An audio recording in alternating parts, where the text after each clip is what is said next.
A very good morning to all of you. So in today's session, we are going to discuss about the control charts for attributes. So if I'm talking about the previous sessions, so in the previous sessions, we have already discussed about the control charts for variables. So in today's session, we are going to discuss about the control charts for attributes.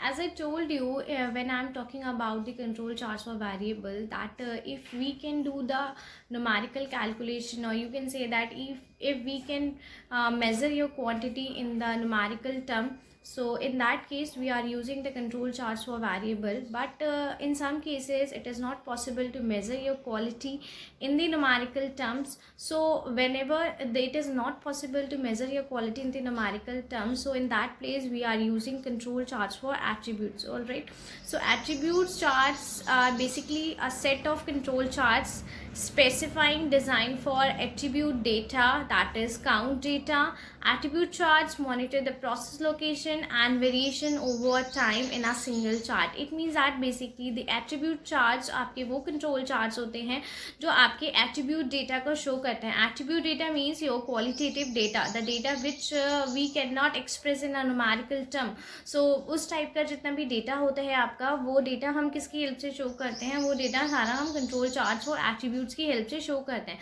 So कभी कभी quality की कुछ ऐसे specification होती हैं या quality के कुछ ऐसे पैरामीटर्स होते हैं जिनको हम नुमेरिकली शो नहीं कर सकते, जिसके ऊपर हम अपने क्वांटिटेटिव मेजरमेंट्स परफॉर्म नहीं कर सकते. तो उस केस में हम क्या करते हैं, हम उस केस में जो इसमें हम अपना क्वांटिटेटिव एस्पेक्ट्स परफॉर्म नहीं कर सकते, in that case we are using control charts for attributes. Alright, so there are the so many parameters of the quality which we can't measure in the quantitative terms, like conforming units, non-conforming units, defective items, non-defective items. So these all are the qualitative aspects of the quality. For measuring these all aspects, we are using control charts for attribute. Okay, so there are basically the four types of control charts. The first is your NP chart, P chart, C chart and U chart.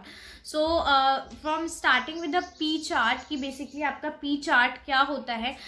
See, for monitoring the percent of sample having the condition relative to either a fixed or varying sample size, when each sample can either have this condition or not have this condition. It means that basically कि जब हम क्या करते हैं P chart के through हम proportion find out करते हैं कि हमारे जितना भी हमने सैम्पल साइज लिया था उस सैम्पल्स में कितना प्रपोर्शन है आपके डिफेक्टिव पार्ट्स का. तो जब भी कभी हम प्रपोर्शन को चेक करने की कोशिश कर रहे होते हैं then we will use P chart over that. Alright, अगर मैं NP चार्ट की बात करती हूँ, सो अगर मैं P चार्ट को और आपको थोड़ा डिटेल में बताऊँ तो P chart basically show the fraction of non confirming product produce by manufacturing process, की आपकी जितनी भी मैन्युफैक्चरिंग प्रोसेस आपने रन कराई है उसमें आपके कौन कौन से जो उनका फ्रैक्शन कितना है, यानी कि आपके नॉन कन्फर्मिंग प्रोडक्ट्स का फ्रैक्शन कितना आया. सपोज आपने अपनी प्रोडक्शन प्रोसेस में 1000 यूनिट्स बनाई हैं, तो उन 1000 यूनिट में के आप ये देखोगे कि नॉन कन्फर्मिंग प्रोडक्ट कितने हैं.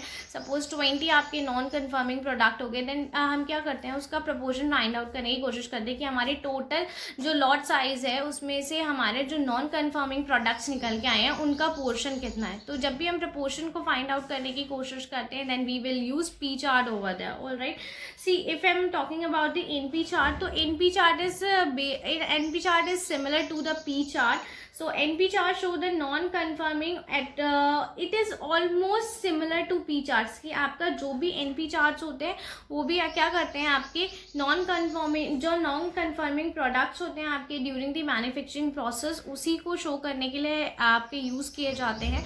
सो अगर मैं आगे भी इसमें डिस्कस करती हूँ तो it is basically use for monitoring the number of times a condition आकर आप क्या करते हैं दैट P चार्ट में आप प्रपोर्शन निकाल लेते हैं कि आपका एक लॉट साइज में कितना प्रोपोर्शन आ रहा है एक नॉन कन्फर्मिंग प्रोडक्ट का.